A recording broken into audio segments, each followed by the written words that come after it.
It's our motherland. It's a country that we all love.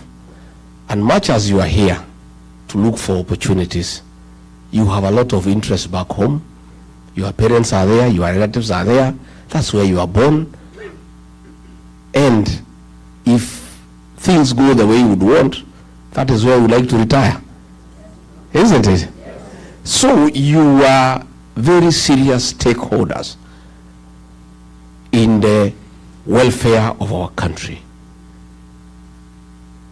In the 1970s, coffee was #1 foreign exchange earner for our country. In the 80s, coffee was overtaken by tea, and tea became #1 foreign exchange earner for our country. In the 90s, coffee and tea were overtaken by tourism, and the tourism became #1 foreign exchange earner for our country. As we speak today, all those have been overtaken. The highest #1 foreign exchange earner for the Republic of Kenya are remittances from the diaspora. You people here in Boston, United States, in the UK, in Germany, in the Arab world, you are driving the Kenyan economy. For us to pay our public debt, which is in trillions, we depend on the dollars you send home.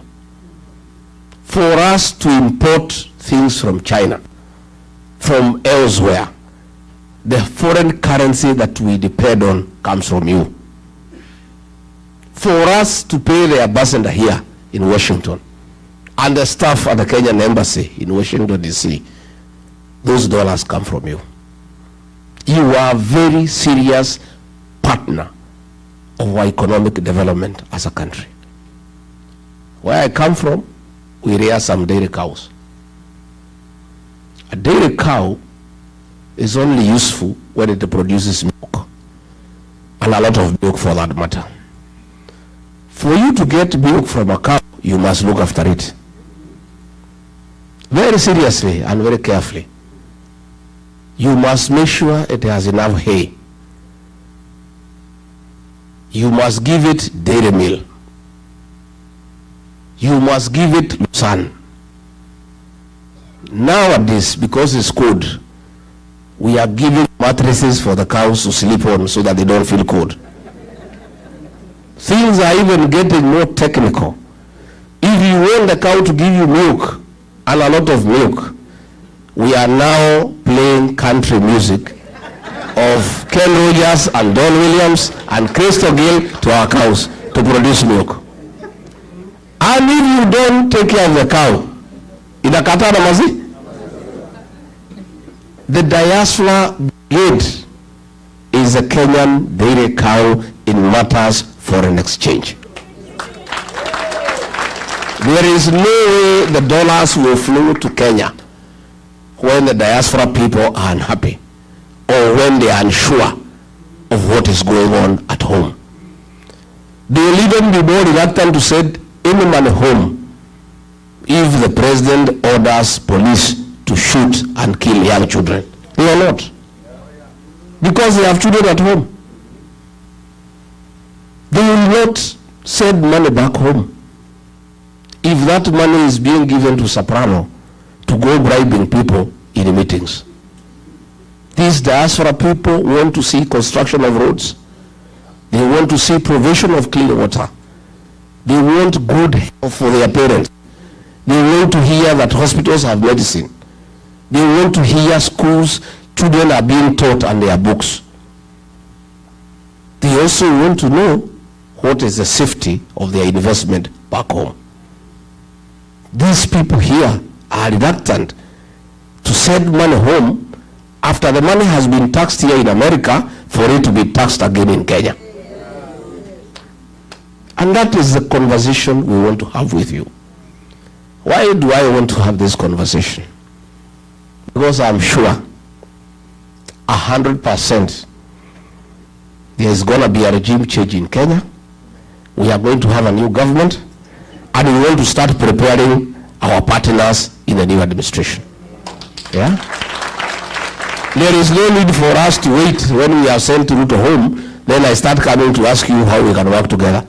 Since we are sure ataenda nyumbani. Eh? Kwani hapa ni one term? Hapa ni one term? What do you mean? Here in the States? In Boston? It's one term? Let me test nione kama ni kwata. Aya, Harambee. Wewe Ruto.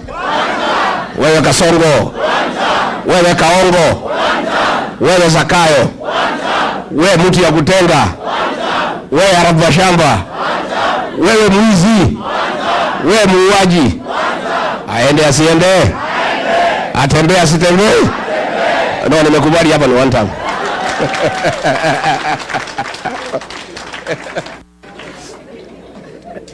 I want us to have a conversation. We want to create an enabling environment back home for you to feel confident to repatriate your profits and invest at home. We want you to come and build houses without paying bribes for your building plans to be approved.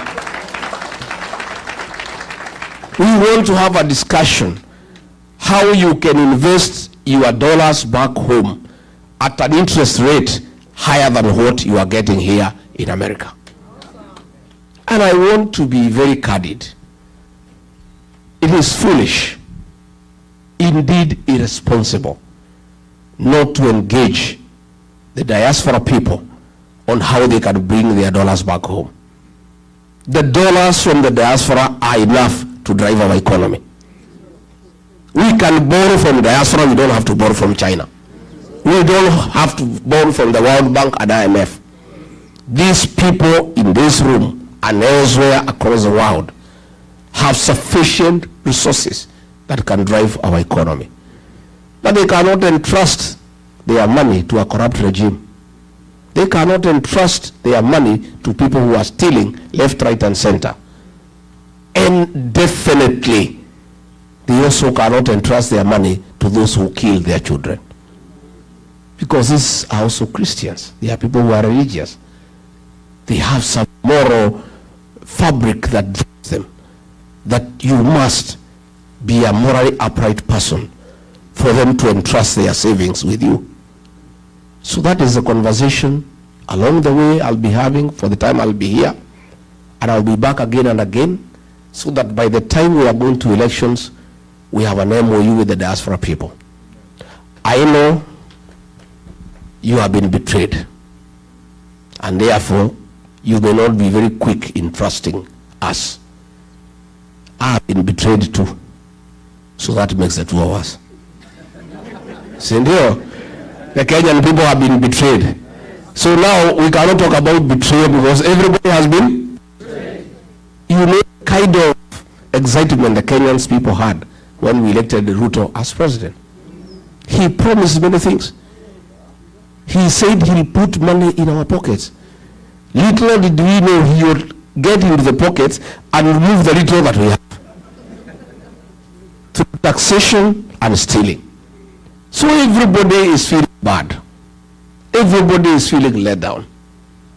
People are almost giving up, but I want to say don't give up. There is a hope for a better tomorrow.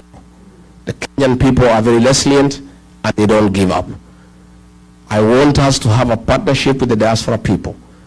I want to see where you people can form yourselves into cooperatives, pull resources together, import our coffee from home and market it here and make the profit and pay our farmers better.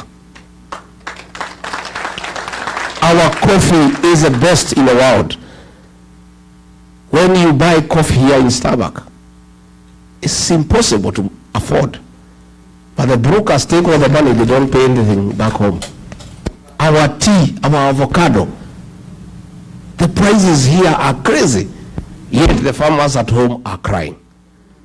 If you people organized yourselves, put money together, purchase avocado from home, sell at the same price, keep some profit, and pay your mothers and aunties well, you will have done well for your country and for yourself.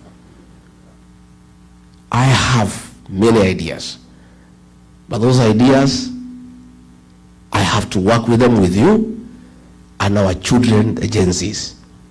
These Gen Z fellows, the present and the future of our country. And there is no leader who is going to succeed without working with these children. They are more knowledgeable than all of us. Hao watoto hakuna kitu hawajui. Wamesumbua Ruto, he is not sleeping. Na alikuwa anajifanya ni mjuaji. Amekanyangwa na hiyo watoto hana pahali ya kupotea. Because they are educated, they have they have access to internet, they are talking with their peers across the world. And the administration that we want to form, the Gen Zs will be part of that government. I want the Gen Zs on the decision-making table so that they can help us to manage our country. Our party, the DCP, the National Executive Council of about 36 people, 13 of them are Gen Zs, young people. And they are the ones who are driving the party. And I am a beneficiary of their knowledge and advice. I listen to those young people. Sometimes I open my mouth, I'm left gaping with the knowledge and the ideas that they have. And these are the people that we want to partner.